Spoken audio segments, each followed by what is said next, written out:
नमस्कार बच्चों, मैं संजीत एक बार पुनः स्वागत करता हूं अपने YouTube चैनल संजीत WWTC पे। बच्चों, आज के क्लास में हम लोग ब्रह्मपुत्र नदी तंत्र के बारे में पढ़ने जा रहे हैं। पिछले क्लास के वीडियो में मैं गंगा नदी तंत्र, सिंधु नदी तंत्र के बारे में बात कर चुका हूं और उसी कड़ी को आगे बढ़ाते हुए आज का हमारा टॉपिक है ब्रह्मपुत्र नदी तंत्र। आज का क्लास पिछले क्लास की तरह बहुत ही मज़ेदार होने वाला है और मैं आज के इस क्लास में मैप के माध्यम से ही पूरी चीज़ को आज डिस्क्राइब करने जा रहा हूँ। कहीं पर भी कुछ लिखा हुआ नहीं है, बस केवल आप वीडियो को अंत तक देखिए। मुझे विश्वास है कि आपको ये क्लास बहुत अच्छे तरीके से समझ में आ जाएगा। तो चलिए फटाफट क्लास को शुरू करते हैं, है ना। ब्रह्मपुत्र नदी तंत्र। ब्रह्मपुत्र एक ऐसी नदी है जो भारत के एक विशेष क्षेत्र में बहुत ज़्यादा तबाही मचाती है। तो आज के इस क्लास में हम इस बात को भी जानने की कोशिश करेंगे कि यह जो ब्रह्मपुत्र नदी है वो भारत के किस भाग में विशेष करके तबाही मचाती है और उस तबाही मचाने के पीछे आखिर उसकी वजह क्या है। तो चलिए ना, वेट क्यों करते, शुरू करते हैं, है ना। तो सबसे पहले आप ये समझिए कि भारत में जो ब्रह्मपुत्र नदी का, जिस नदी की हम बात करने जा रहे हैं, उसका उद्गम क्षेत्र भारत नहीं है। तो कहाँ है उसका उद्गम क्षेत्र?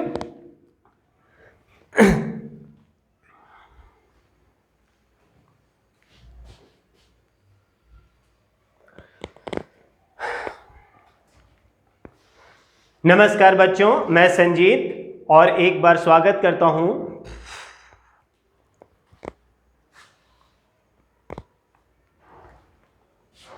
नमस्कार बच्चों, मैं संजीत और आप देख रहे हैं संजीत WWTC। बच्चों, आज के इस ज्योग्राफी के क्लास में हम लोग ब्रह्मपुत्र नदी तंत्र के बारे में बात करेंगे। पिछले बार वीडियो जो मैं बनाया था वो गंगा नदी तंत्र से संबंधित था और आप सभी बच्चों ने उसे काफ़ी लाइक भी किया था। मैं उम्मीद करूंगा कि आपको ये क्लास भी पिछले क्लास की तरह ही बहुत ही आनंददायक होने वाला है और मैं हमेशा ऐसी कोशिश भी करता हूं। तो आज के इस ब्रह्मपुत्र नदी तंत्र के क्लास में आइए हम लोग समझने की कोशिश करते हैं कि ब्रह्मपुत्र नदी तंत्र आखिर वो कहाँ से ओरिजिनेट होती है और भारत में किस स्थान से वो प्रवेश करती है और भारत के किस भाग में विशेष करके वो तबाही मचाती है। और यदि वो ब्रह्मपुत्र नदी तंत्र भारत के किसी खास क्षेत्र को प्रभावित करती है तो इसके पीछे वजह क्या है। इन तमाम चीज़ों के बारे में आज के इस क्लास में हम लोग समझने की कोशिश करेंगे। तो बस आप लोग मेरे से जुड़े रहिए और वीडियो को अंत तक देखिए।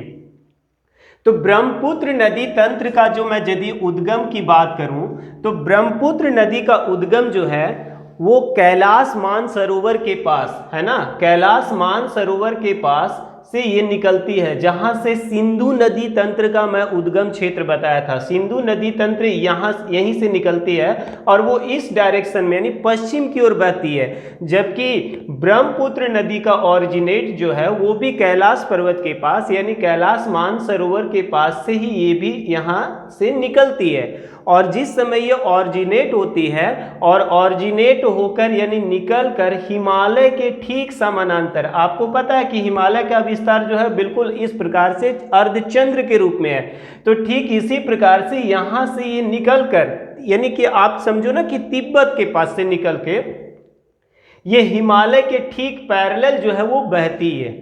और उस समय इसका नाम जो रहता है वो दिहांग नदी रहता है, इसका नाम जो है वो ब्रह्मपुत्र नदी नहीं रहती है ना। तो जब ये यहाँ से मानसरोवर के पास से बहते हुए आगे बढ़ती है तो ये भारत के कौन सा स्टेट, यहाँ पे आप ये जो ग्रीन कलर का जो देख रहे हो ये कौन सा स्टेट है? अरुणाचल प्रदेश। ये हमारा कौन सा स्टेट है? अरुणाचल प्रदेश, है ना। और इस अरुणाचल प्रदेश में ये यू आकार की, है ना, अंग्रेजी का जो यू अक्षर होता है, लेटर होता है, ठीक उसी प्रकार के यू आकार का एक महाखंड का निर्माण करके वो इंडिया में यहाँ से देखिए ये एंट्री करती है। अभी भी इसका जो नाम है वो दिहांग ही है।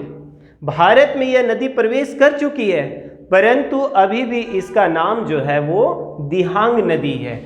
इस क्षेत्र में जब ये अरुणाचल प्रदेश के क्षेत्र में आती है तो यहीं से ये काफ़ी तीव्र अपरदन का काम करने के लिए शुरू कर देती है।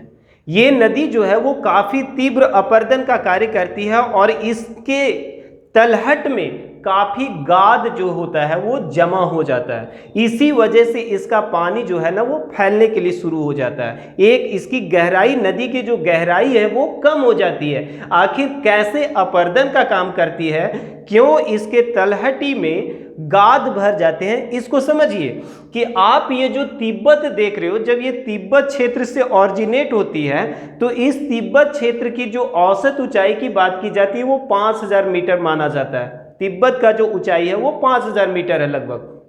और जब ये आसाम और अरुणाचल प्रदेश के क्षेत्र में एंट्री करती है तो उसका ऊंचाई जो है, खास करके आसाम की जो ऊंचाई है वो 100 मीटर है। आप समझ सकते हो कि जब नदी का पानी 5000 मीटर से 100 मीटर की ऊंचाई पर आके गिरेगा तो आप कितना बड़ा ये डिस्टेंस हो जा रहा है सो समझ सकते हो। यानी पानी का जो फ्लो का स्पीड होगा वो काफ़ी तेज होगा, यानी उसके मार्ग में जो कुछ भी चीज़ें मिलेगी वो उन सभी चीज़ों को क्या करेगा, अपरदित करते हुए अपने साथ बहाकर ले जाएगी।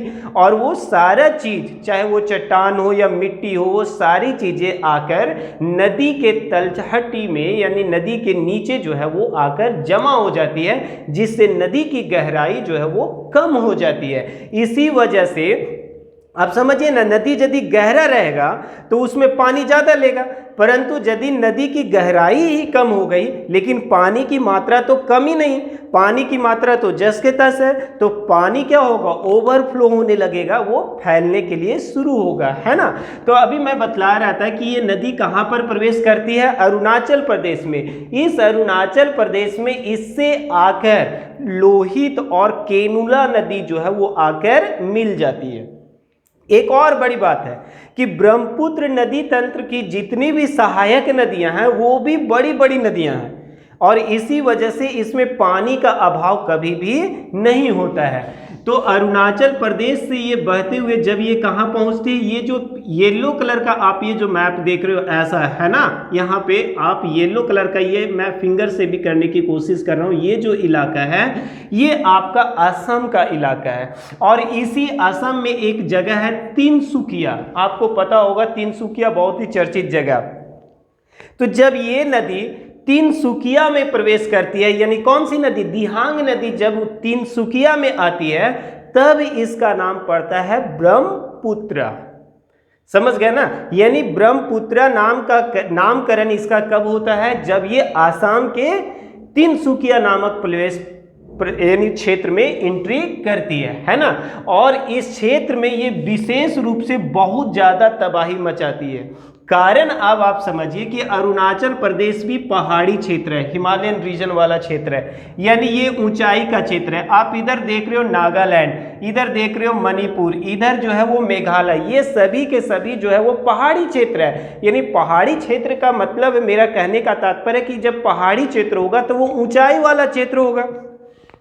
नागालैंड भी, अरुणाचल प्रदेश भी, मणिपुर भी और मेघालय भी, यानी चार सभी तरफ से ऊंचाई वाला भाग है। और ये जो येलो का जो पार्ट आप देख रहे हो असम, ये कैसा है, नीचे का पार्ट है। तो पानी जो आकर वो चारों तरफ से कहां पर जमा होगा, अरुणाचल प्रदेश में, क्योंकि इस क्षेत्र से भी जो नदियां निकलती है वो सबका भी ढलान कहाँ है, आसाम की ओर है। यानी सारी नदियां आकर मिलती है कहाँ पे, ब्रह्मपुत्र में। और ब्रह्मपुत्र तो ऑलरेडी उधर से तबाही लेकर आ रही है। अभी मैंने समझाया कि जब वो तिब्बत के क्षेत्र से निकल रही है तो उसकी ऊंचाई कितना है, 5000 मीटर, और जब वो इधर आसाम का ऊंचाई कितना है, 100 मीटर। तो वो एक ऑलरेडी गैप बना हुआ है, स्लोप बना हुआ है, विशाल स्लोप बना हुआ है, और उसकी स्पीड जो है वो काफ़ी है।